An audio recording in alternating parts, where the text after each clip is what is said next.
হলদিয়ার RSS এর নেতৃত্বাধীন শ্রমিক সংগঠনের নাম ভারতীয় মজদুর সংঘ বা বিএমএস।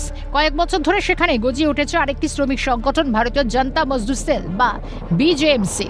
হলদিয়ার বিধায়ক তাপসী মণ্ডল এবং বিজেপি রাজ্য কমিটির সদস্য এবং তাপসী ঘনিষ্ঠ শ্যামল মাইতির উদ্যোগে চলছে নতুন শ্রমিক সংগঠন বলে সূত্রের খবর। এই এলাকায় একই মতাদর্শে গঠিত দুটি শ্রমিক সংগঠন নিয়ে দ্বন্দ্ব তৈরি হয়েছে শ্রমিকদের মধ্যে। গত মাসেই বিরোধী দলনেতা হলদিয়া বিএমএস এর একটি সভায় গিয়ে বিজেএমসির বিরোধিতা করেন। রবিবার হলদিয়া বিএমসির একটি অনুষ্ঠানে যোগ দিয়ে শুভেন্দু সুরে সুর মিলিয়ে তমলুকের সাংসদ অভিজিৎ গঙ্গোপাধ্যায়ের অভিযোগ, এই সংগঠন শ্রমিকদের সঙ্গে প্রতারণা করছে।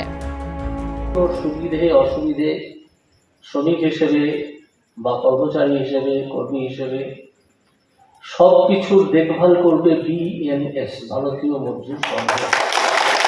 আপনারা অন্য কোনো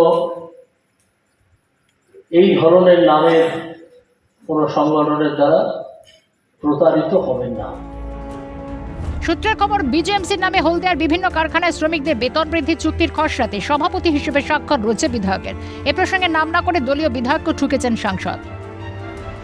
প্রতারণামূলক সংগঠনের নাম শুনতে পাচ্ছি মাঝে মাঝে, তার নাম বিজেএমসি। সেখানে আমাদেরই দলের কিছু কিছু লোক সেটা চালাচ্ছেন সম্পূর্ণ আমাদের দলীয় যে অনুশাসন তাকে অগ্রাহ্য করে।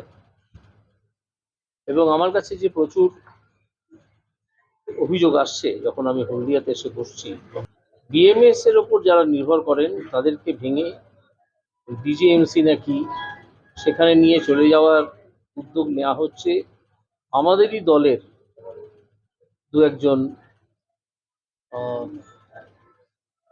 নেতৃস্থানীয় লোকের উদ্যোগে। সেইটা আমি করতে বারণ করেছি, আজকে বলেছি যে আপনারা এদের দ্বারা প্রতারিত হবেন, এটা প্রতারণামূলক একটা সংগঠন। বিএমএস না বিজেএমসি, এ নিয়ে শ্রমিকদের মধ্যে দ্বন্দ্ব রয়েছে, তা কার্যত মেনে নিয়েছে বিএমএস এর রাজ্য নেতৃত্ব। ভারতীয় মজদুর সংঘ বিএমএস ট্রেড ইউনিয়নটার ছাতার তলে সবাইকে থাকতে হবে। তো যে ভাবধারায় আমরা অনুপ্রাণিত সেটা হচ্ছে সংঘের ভাবধারা, রাষ্ট্রীয় স্বয়ংসেবক সংঘ।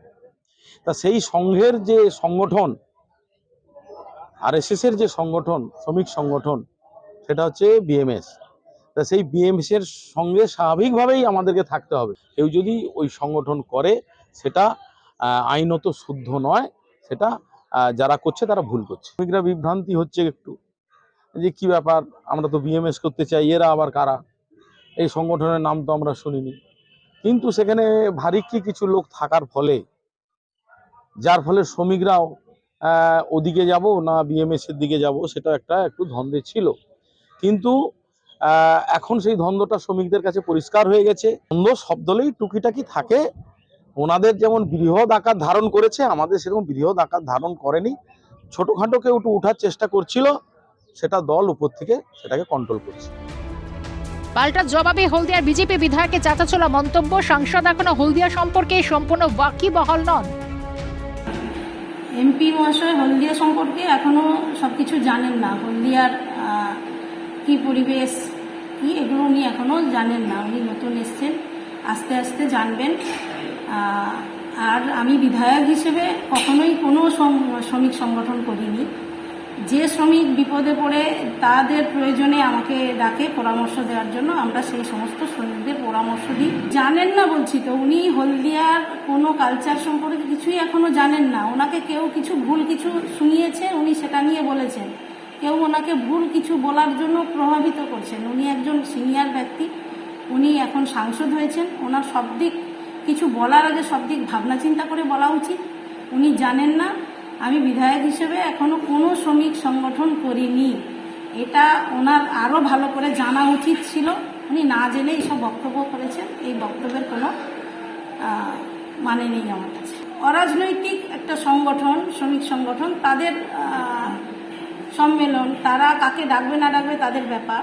তারা ডেকেছেন যাকে ডাকতে পারেন, কিন্তু আমাকে কোনোভাবেই ডাকেননি। কারণ যারা ডাকে না তাদের কাছে আমি যাব কেন? যে কোনো শ্রমিক সংগঠন তারা যদি আমার কাছে সাহায্য প্রার্থী হয়, আমার পরামর্শ চায়, নিশ্চয়ই আমি তাদেরকে পরামর্শ দেব। বিজেপি বিধায়ক বনাম সাংসদের দ্বন্দ্ব প্রকাশ্যে আসতে কটাক্ষ করতে ছাড়েনি তৃণমূল। পগড়া নিয়ে লড়াই। আজকের বিধায়িকা বিভিন্ন কোম্পানি, রাষ্ট্রায়ত্ত সংস্থার আধিকারিকদের কাছে চলে যায়। আমাকে 2-4টা কোটা দাও, সে লোক ঢুকায় পার্মানেন্ট ওয়ার্কার। আবার সাংসদ আসছেন, উনি সেন্ট্রাল যে অর্গানাইজেশনগুলো আছেন সেখানে যাবে, কিছু কোটা চাইবে। শ্রমিকদের স্বার্থ সুরক্ষিত করার জন্য এদের কোনো ভূমিকা নেই, এদের সঙ্গে শ্রমিকরাও নেই। শ্রমিকদের স্বার্থ সুরক্ষিত করছে আইএনটিটিউসি ঋতব্রত বন্দ্যোপাধ্যায়ের নেতৃত্বে। একই দলে দুই নেতাদের মধ্যে টানাপোড়েন, কটাক্ষ বিরোধী নেতাদের, অথচ এর ফলে যে ভুগছেন গরিব নিরীহ শ্রমিকরা সে কথা ভাববে কে? রাজনৈতিক টানাপোড়েন, দলীয় কোন্দল, মতাদর্শের বিভাজন এসব ভুলে কি গরিব মানুষগুলোর জন্য একজোট হয়ে লড়াই করা যায় না? প্রশ্ন উঠছে। হলদিয়া থেকে রমেন মাইতির রিপোর্ট, কালকাটা নিউজ।